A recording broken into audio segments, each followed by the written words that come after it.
Le Guide du voyageur galactique est un ouvrage en tout point remarquable. Il a fait l'objet de bien des remaniements et mises à jour depuis bien des années, et sous la responsabilité de monsieur le rédacteur en chef.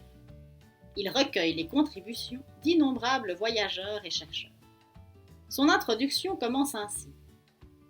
L'espace, nous dit-il, est immense.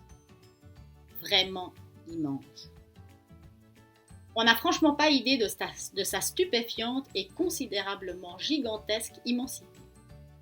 Je veux dire qu'on peut croire qu'en gros, ça fait loin, comme d'ici au bistrot du coin. Mais en fait, c'est de la gnognotte comparé aux dimensions de l'espace. Tenez, et ainsi de suite.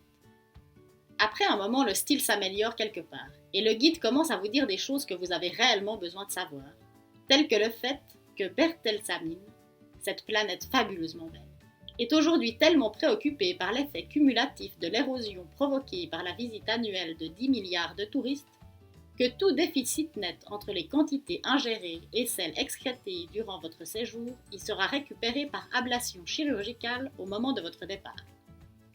Aussi, chaque fois que l'on se rend aux toilettes, est-il d'une importance vitale de se faire délivrer un reçu. Pour être juste, face à l'absolu gigantisme des distances interstellaires, les meilleurs esprits n'ont pas été plus inspirés que l'auteur de cette introduction au guide. Ainsi, d'aucuns vous invitent à considérer un instant une cacahuète posée à Reading par rapport à une noix de cajou située, elle, à Johannesburg, ou autre vertigineuse comparaison. La simple vérité est que l'imagination humaine est totalement incapable d'appréhender les distances interstellaires. Même la lumière, qui voyage si vite qu'il faut à la plupart des races intelligentes plusieurs millénaires rien que pour réaliser simplement qu'elle se déplace, même la lumière met du temps pour se déplacer entre les étoiles. Il lui faut 8 minutes pour se rendre de l'étoile seule à l'étoile où la Terre avait coutume de se trouver, et 4 ans de plus pour gagner une plus proche voisine stellaire, à savoir Alpha de Proxima. Et pour qu'elle atteigne l'autre côté de la galaxie, Damogna par exemple, cela prend encore plus longtemps, 500 000 ans. Le record sur cette distance en astrostop est un peu moins de 5 ans, mais autant dire qu'on ne se risque guère alors à contempler le paysage.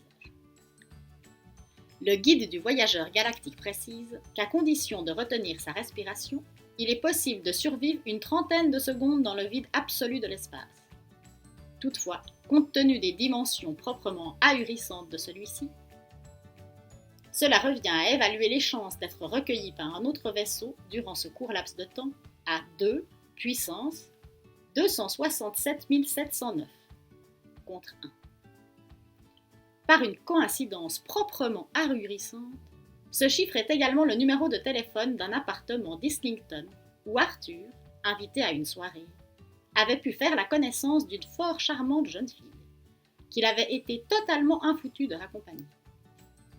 Elle s'était fait emballer par un vulgaire pique-assiette. Bien que la planète Terre, l'appartement d'Islington et le téléphone soient aujourd'hui démolis, il est réconfortant de se dire que tous ces éléments ont, en quelque modeste manière, été commémorés par le fait que 29 secondes plus tard exactement, Arthur et Ford devaient être sauvés. Arthur et Ford se font donc sauvés par un vaisseau. Ils se font recueillir par le Cœur en Or, qui est un vaisseau qui fonctionne avec un générateur d'improbabilité. C'est le seul de la galaxie. Avec à son bord le président de la galaxie lui-même, Zephod Beeblebrox, qui se trouve être un lointain cousin de Ford, et Trillian, qui est la fille que Ford convoitait lors de cette fameuse soirée, juste avant que toutes ces aventures ne lui arrivent. Ils se font donc prendre par le vaisseau à improbabilité et se retrouvent en face de Marvin, qui est un robot à personnalité véritable. À ce moment de l'histoire, nous apprenons aussi que Trillian a pris avec elle ses 2 petites souris blanches dans une cage. Je sais que pour l'instant, vous vous en fichez royalement, mais je vous assure que c'est important pour la suite de l'histoire, c'est pour ça que je vous le dis. Et il y a plein d'autres choses qui sont dites que je ne vous dis pas. Ils sont en route vers une planète très spéciale, dont je vais vous raconter l'histoire.